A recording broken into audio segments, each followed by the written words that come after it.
na mitandaoni ni pamoja na viwango vya ubora ambavyo vimetolewa na shirika la kimataifa la historia, si ndio? Takwimu duniani kwa mwaka wa mashindano ambao wao umeupima kuanzia Disemba mosi, kwa maana tarehe 1 mwezi Disemba 2024 hadi tarehe 30 Novemba mwaka 2025. Hapa nawazungumzia kwa upande wa IFFHS, kwa upande wa viwango vya timu kwa upande wa wanaume kwa mwaka 2025 wameweza kuvitoa. Ni shirika ambalo mara kadhaa limekuwa linatoa tuzo, lakini Wakanda Nsajiko pamoja na Brain, ili shirika lenyewe pia linadili na research pia. Wanafanya research ndani yake, wanapita na takwimu na mambo hayo yote. Na kuna muda wanatumia mpaka takwimu ambazo za mashindano haya. Na FIFA kuna baadhi ya maeneo wanavyotengeneza pia vitu vyao huwa wanalitumia ili shirika kama sehemu ya reference kwenye maeneo tofauti tofauti. Sababu nakumbuka wao ndio walikuja na ile takwimu ya ligi yetu kwa namba 4 mwanzo, ikaleta mjadala sana, lakini wao walikuwa na vigezo vyao. Nakumbuka kuna takwimu ambazo walikuja nazo, timu namba 1 duniani ilikuwa inatoka Brazil. Ligi bora ligi bora ilitajwa kama ligi ya Brazil. Ilikuwa ni mwaka jana mwaka 2024. Kwa hiyo wao wanafanya research zao, wanakusanya takwimu zao, lakini takwimu ambazo zimetoka, naona timu bora duniani ni PSG. Namba 1 Paris Saint-Germain. Namba 2 Madrid. Real Madrid. Namba 2. Namba 3 mabingwa wa dunia. Namba 3 semeni mabingwa wa dunia. Nani? Chelsea. Hamna timu. Hamna timu. Naona sasa. Bingwa wa dunia ni nani? Research mieyushu. Bingwa wa dunia ni nani? Bingwa wa dunia? PSG. Dunia FIFA Club World Cup kisha kuwa bingwa wa UEFA ndio bingwa wa dunia. Kuna zile ndondo za Club World Cup zile bingwa wa UEFA na bingwa wa FIFA ni watu wawili tofauti. Wewe shindano la mwezi mmoja. Ukishakuwa UEFA si maana yake wewe upo Europe. Shindano la mwezi. Kama shindano la mwezi mmoja, utatuambia nini kuhusu kombe la dunia? Kombe la dunia. Kombe la dunia ina qualification ya muda mrefu. Utatuambia nini? Kombe la dunia ni yani unazungumza, unajua kombe la dunia inaanza mbali. Ndio maana zile zinaitwa finali za kombe la dunia. It means huku nyuma kuna hizo qualification za mwanzo. Aloshinda Chelsea zinaitwaje? Hizi Club World Cup tu. Ambayo nayo qualification yake ya muda gani? Hizo qualification tunashinda kwenye ligi huko. Mpaka sasa hizi nani bingwa wa UEFA wa msimu uliopita, si ndio? PSG. Ameshafuzu. Sasa kama Chelsea pia Chelsea na automatic qualification. Bingwa wa msimu uliopita wa Afrika. Si ndio? Pyramids. Pyramids ameshafuzu. Uliza finali zinachezwa lini? Finali ya 2029 una qualify 2025. Kwa hiyo yani finali ya 2029 una qualify 2025. Mwaka juzi ile kwenye zile ranking ilibaki hivi Simba. Kombe la dunia kidogo Simba aende. Ndio nasema kombe la dunia. Kwa sababu tu kwenye ranking alikuwa. Sababu tu ya ranking. Kombe la dunia kufuzu limeanza kuchezwa lini? Sawa, muda mrefu, lakini ni mfululizo. Ni utaratibu tu. Ni mfululizo, lakini sasa ya kuqualify 2025 au 2029. Jamani, bahati mbaya. Yaani mnamna taraza mwanza kafuzu. Bahati mbaya sio kufuzu. Ukiona mtu kaenda sehemu amekidhi vigezo, Singida tu anaweza kafuzu. Unakuwa umekidhi vigezo. FIFA hapa walituletea ndondo. FIFA. Singida tu anaweza kafuzu. FIFA walituletea ndondo. Kwa hiyo PSG kama saizi, yani ukisha kwa bingwa wa UEFA ndio bingwa wa dunia. PSG ndio bingwa wa dunia tunayemfahamu wengi. Sababu bingwa wa dunia alifungwa. Sasa kwenye ndondo ulimkuta PSG kacheza mfululizo zaidi ya miezi 8 wachezaji hao kila siku. Kwani Chelsea? Chelsea yenyewe sasa kidogo. Chelsea msimu uliopita kacheza mechi 67. Lakini mlikuwa mnapumzika kwenye kombe lenu la mikutano ile. Kacheza mechi 67. Kacheza conference, kacheza Carabao. Ile ambayo mlikuwa mnapumzisha wachezaji kasi. Alafu huyu leo Wakanda ukimuuliza League 1 na Premier League, wapi kuna mikiki? Wapi unachoka? Sasa Chelsea hakuwa bingwa. PSG huko amecheza mpaka na kama hakuwa bingwa kucheza EPL. Energy tofauti. Lakini PSG anatumia bingwa na kucheza UEFA Champions League ambayo intensity ya juu. League 1 inawezekana intensity isiyo ya juu sana, lakini ushindani upo kwa sababu alikuwa na upambania ubingwa na akawa bingwa. Na akashinda makombe yote ya ndani. Kumbuka ulipata room ya kupumzika kwenye kombe la mikutano lile. Kuna baadhi ya wachezaji raundi ya kwanza hawakucheza kabisa, ile atoa makundi. Ulipumzisha kina Cole Palmer, ulipumzisha wale superstar uliwapa nafasi ya kupumzika. Mimi nimalize. Kwa hiyo Roma alivyoshinda na Mourinho, Chelsea alivyoshinda, wao ndio wana makosa. Wana makosa. Sasa wana makosa. Lakini intensity aliyoitumia PSG msimu uliopita na Chelsea tofauti kabisa. Kwa hiyo Spurs ambaye alikuwa bingwa wa Europa, kidogo bingwa wa Europa kubwa angalau. Bingwa wa Europa mbele ya bingwa wa UEFA. Kwenye Super Cup ilibidi penalty ziamue.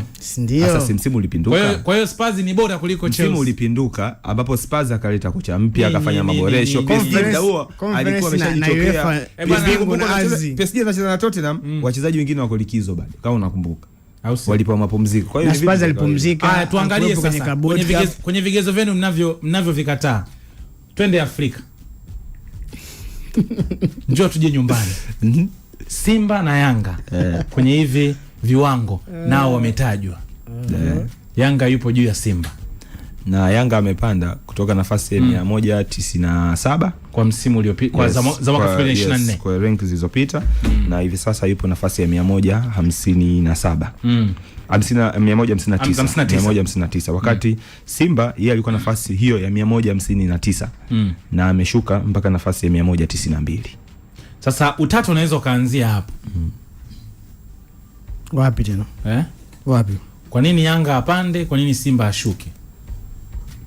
Kwenye vigezo criteria, nilikuwa nasoma criteria za namna gani hizi timu zinakusanya alama, kwa sababu ukiangalia Simba yana alama 107 kwenye nafasi hiyo ya 192. Halafu Young Africans ana alama 120 kwenye research iliyofanyika. Kinacho kwenye criteria za namna gani ya kuziranki hizi team, kinachofanyika ni kwamba hawa HFFHS wao sio kama CAF ambao wana consider michuano ya kimataifa peke yake. Hawa wana consider mpaka kwenye ligi. Kila mchezo unaoshinda kwenye ligi kuu unayotoka una alama yake. Kwenye kila tournament ambao unashiriki wamezigrade kwenye levels. Ligi ya Tanzania iko kwenye level 3, ligi ya Uingereza ambao ndo kubwa ipo kwenye level 7, ligi zingine ziko kwenye level 4, pamoja na michuano mingine ya kufanya kimataifa nayo yana levels zake. Kwa hiyo kwenye kila level uliopo ya ligi ambayo unashiriki, kila level ina alama zake ya namna ambavyo utashinda mchezo wa ligi kuu. Ukishinda kuna alama zake, ukitoa sare pia kuna alama zake. Kwa hiyo mwisho wa msimu wanakuja kujumlisha kwenye zile alama ulizokusanya kwa criteria za level yako, na kwenye vitabu vyao unakuwa umekusanya alama ngapi katika mfululizo wa ligi kuu. Wakisha kusanya zile alama zako ulizokusanya kwenye ligi kuu, wanazichukua wanaziweka pembeni.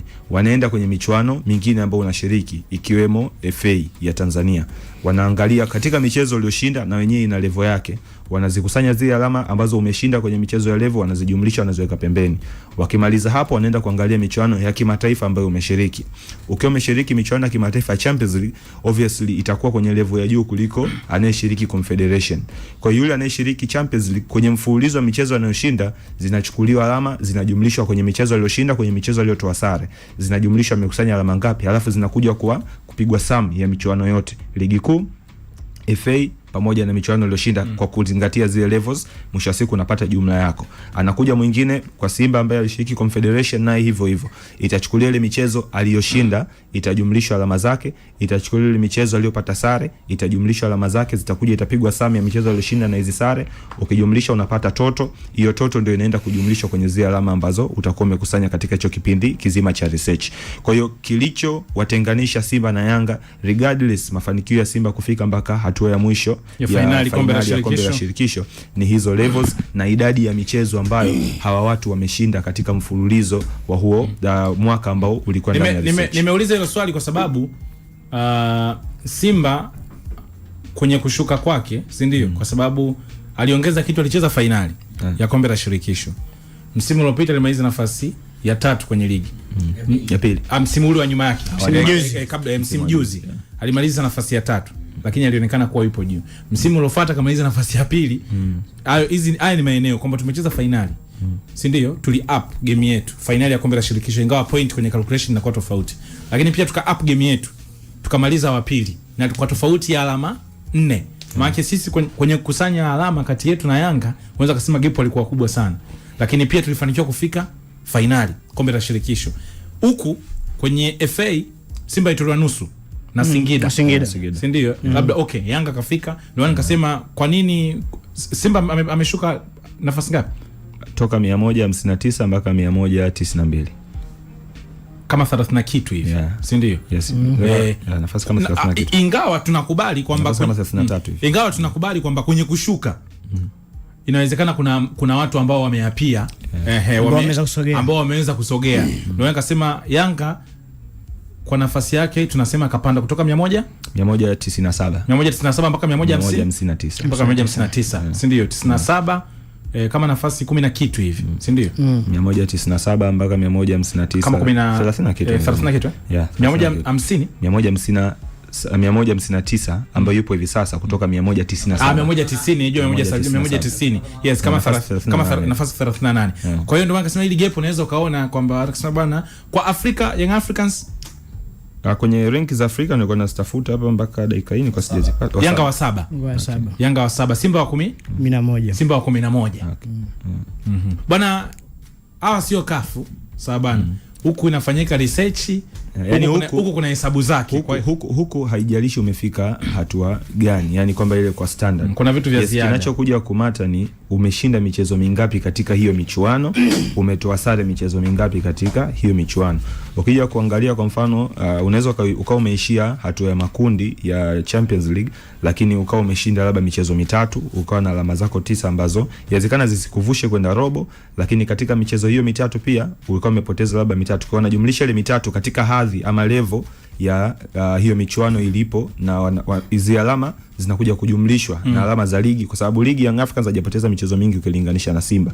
Kwa hiyo unajumlisha ile michezo ya ligi aliyoshinda, zile sare alizozitoa, baadaye inakuja inapigwa jumla ya alama. Kwa hiyo huku sio kwamba umefika hatua fulani basi utakuwa una hadhi ya juu kwenye ranking, bali huku ni idadi ya michezo uliyoshinda na idadi ya michezo uliyotoa sare ukilinganisha na hadhi ya michuano ambayo ulikuwa unashiriki. Yes, International Federation of Football History and Statistics. Sawa bwana, hiki ndio kirefu chake. Kwa hiyo tunasema kwamba ni shirikisho la kimataifa linalodili na mchezo wa mpira wa miguu, based kwenye historia pamoja na takwimu.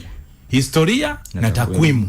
Kwa hiyo ndani kuna research zinafanyika, na of course wamesema kwamba 1984 hapo muda mrefu wanatoa tuzo kwa wachezaji, kwa clubs. Kwa hiyo ni wao wana vigezo vyao tofauti na kwenye kafu ambako inakuwa ni mahesabu ya moja kwa moja ushiriki wako. Kwa hiyo huku kuna maoni, kwa sababu kishaona kuna history hapo, ndo ma research yanafanyika humo, watu wanachambua humo. Kwa hiyo ni takwimu ambazo mara zote na zenyewe hazijawahi na uzuri sasa ujue wao wana vigezo ambavyo wameviainisha, na ni kampuni au taasisi ambayo inafahamika kabisa na FIFA. Sio kwamba tu ni wahuni kadhaa wamejikusanya afu wanakuja tu na data. Kuna takwimu zao FIFA huo wanazitumia. Yani kiufupi FIFA kuna hata kwenye tuzo ambazo wamekuwa kizitoa, kuna muda wanatumia takwimu za IFFHS. Yes, kwa ni taasisi ambayo inatambulika kabisa mpira wa miguu. Kwa hiyo kwa Tanzania mijadala kama hii ya kupinga huwa inatokea. Hasa wakiona ligi ni ya 4 hapa kwa Simba na Yanga huwa wanafurahia. Za ligi au wametoa za clubs Wametoa za clubs. Za ligi bado. Ikitokea ligi ikaja hapa kana ya pili au ya kwanza, ubishi utakuwa ni mwingi sana. Lakini ni taasisi ambayo ipo kabisa. Yes, na ni takwimu ambazo zimepimwa na kuweka msimamo huu au ranki hiyo, ambapo kwa upande wa klabu ya Young Africans inatajwa kuwa ni ya 7 kwa ubora barani Afrika, na Simba Sports Club ni ya 11 kwa ubora barani Afrika. Ni taarifa ya moto ambayo imetoka kwenye 10 bora. Ukijaribu kuangalia kwa Afrika, 10 bora Afrika. Pyramids wa kwanza, wa pili Al Ahly, wa tatu Berkane, wa 4 Esperance de Tunis, wa 5 Mamelodi Sundowns, wa 6 Zamalek, wa 7 Yanga, wa 8 Orlando Pirates, wa 9 Farabati, wa 10 Al Masry, 11 Simba. 11. Nimetafuta 10 bora ila kabidi niweke 11. 11 Simba. Simba yuko pale. Nilikuwa natafuta 10 bora. Na kwa nini umecheka? Kwa nini umecheka baada ya kuona Simba 11? Nilikuwa na level mzani. Okay. Bana, ni takwimu ambazo taarifa yake imeanza muda mchache uliopita. Ndio taarifa iliyopo kwenye mitandao ya kijamii inaishi muda huu, lakini kwa sababu na sisi tupo hapa na mtandao wa Super wa Vodacom, tumeweza kukimbizana na kukuletea hizo takwimu jinsi ambavyo zimeweza kusimama. Good news ni kwamba Chelsea ni timu ya 3 kwa ubora duniani. Hapo na kabia juu. Hongereni sana. Tupigieni makofi. Tusionekane mahater. Tusionekane mahater. Ni uhater. Hongereni Chelsea kwa kuwa nafasi ya 3. Ndio. Mabingwa wa dunia. Sio timu ya kawaida. Ni kweli nyinyi ni mabingwa wa dunia. Bana, hiyo ni taarifa ya kwanza ambayo tumeweza kukupa ikiwa ya moto kabisa ya viwango hivi vya ubora kutokana na takwimu ambazo zimekusanywa tangu mwaka jana Disemba mpaka mwaka huu mwezi Novemba 30. Tunapata mapumziko mafupi, tukirejea tutakuja kutazama kile ambacho pia tulikuwa tumekigusia kuhusiana na kauli ambayo itolewa na Ally Kamwe hapo jana, nayo pia tutakuja kuichakachua kuhusiana na majasusi. Kauli hii mashabiki au wadau wa soka wanapaswa kuipima